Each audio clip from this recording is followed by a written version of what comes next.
In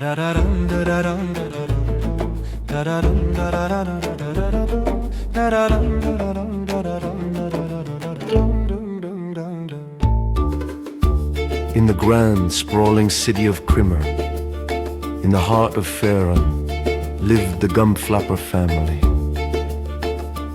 Elgin Gumflapper, a tailor, barely kept their small shop running. His seams were frail, creating clothes that were appealing but fragile. His only customers were undertakers and funeral parlors. But in the back, his son, young Smugly, sat stitching his own small pieces. As he stitched, he hummed, his voice weaving a hidden melody.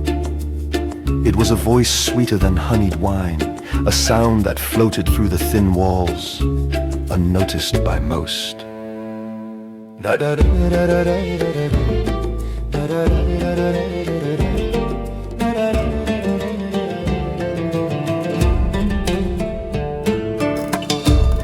One day, as the boy stitched and hummed, a figure of charcoal and purple leather stopped outside. It was Lady Vespera, a radiant traveling entertainer, with a lute strapped to her back. She heard the melody and strode in, her hazel eyes seeking the source of that voice. She invited herself inside and saw Smugly. Vespera turned to the bewildered father, that voice. She commanded, pointing at Smugly. "It is a gift he will study under me. For 2 I will teach him rhythm, stagecraft, and the true art of performance." She handed Elgin 20 pieces of gold, many times the value of Smugly's work. Smugly and Elgin were both grateful for the opportunity. That was a lie. The golden promise turned to years beneath her heel. She taught him rhythm and even bardic magic, but she was cruel. Smugly's routine was brutality, submission and suffering. His beautiful voice and new abilities were now a tool of her control. Smugly became Vespera's whimpering shadow, an unwilling accomplice in her cons, swindles and endless lies. She promised that if he ever left, her vengeance would be swift and terrible on both him and his family. He was certain she was not mortal. He was her pet, and she was some kind of monster.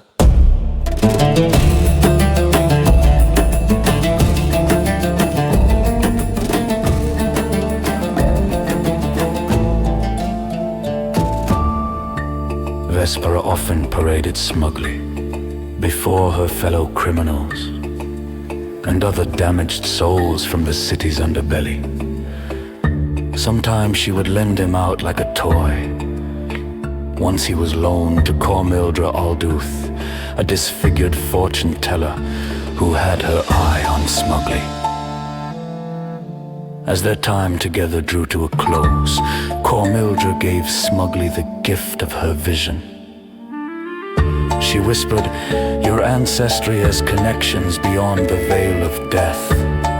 Embrace it, for you will rise through darkness and war, shine like a star, and move the heavens which will weep blood."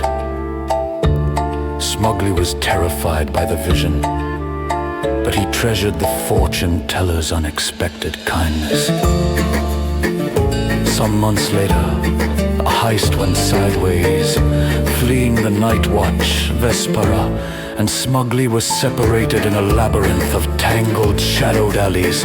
He searched desperately, his terror of her retribution mounting with every second she was missing. He was worried about his parents.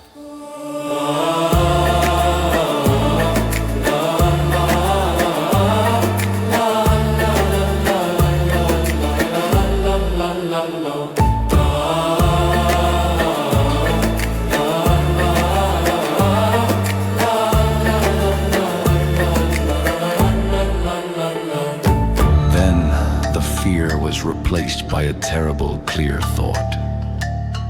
She must never find me. Smugly Gumflapper has to vanish forever.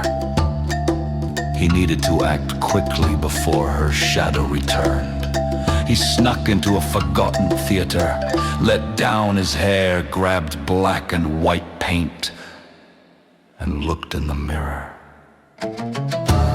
Smugly Gumflapper was gone. In his place stood the Wrekkoner. The paint was a vicious parody of his mistress's beautiful mask, an open expression of the monster she hid behind her pretty face. He snarled at himself, used his bardic power to summon a drum, and found a place for his debut. At the Sly Weasel pub, the Wrekkoner violently took the stage. His song was pure, distilled rage, venting years of torment into a furious rhythm. The crowd did not boo in disgust as he expected. Instead, they roared and cheered and sang. He had become the voice of their pain. And so they roared together. The party lasted well into morning and spilled into the street. The legend of the Wrekkoner had begun!